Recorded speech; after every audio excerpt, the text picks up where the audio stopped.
verdi. Eletti de kıya kıya karadı. Hattı günüm yakamadım neyleyin. Aşka bağım bağı veren gördü. Şol bağırda tüyü adı verdi. Eletti de kıya kıya karadı. Hattı günüm yakamadım neyleyin. Adaşından fönmen çıkan var mıdır? Tüymen tüyülmen geçin var mıdır? Hatam olsa öptüm ey dost yarlarım. Hak tüyünüm yakın odun eyleyin. Adaşından fönmen çıkan var mıdır? Tüymen tüyülmen geçin var mıdır? Hatam olsa öptüm ey dost yarlarım. Hak tüyünüm yakın odun eyleyin.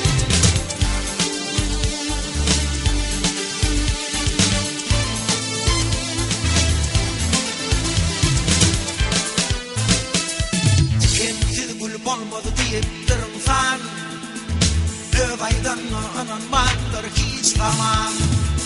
Göz bilen görmedik kulağı deşir.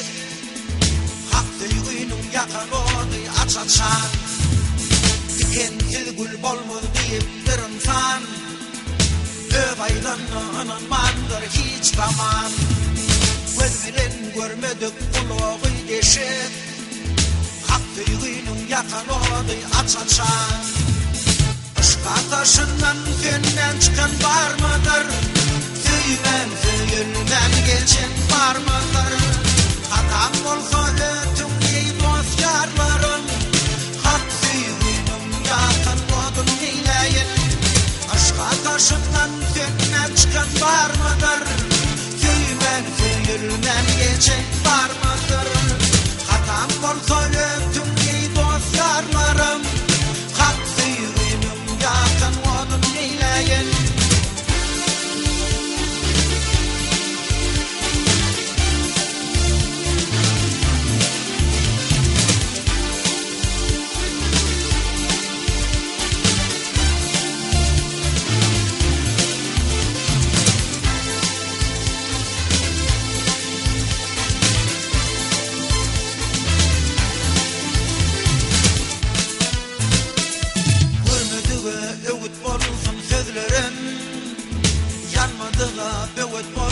Gözlerim olsa hak tüyü olmasa bakar yağlarım. Diyen tüyün yakın odun neyleyin. Görmediği öğüt olsun sözlerim. Yanmadığı büyüt olsun gözlerim. Olsa hak tüyü olmasa bakar yağlarım. Diyen tüyün yakın odun neyleyin.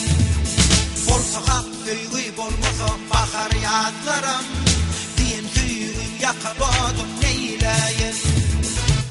Adaşından fönmen çıkan var mıdır? Tüymen tüyülmen geçin var mıdır?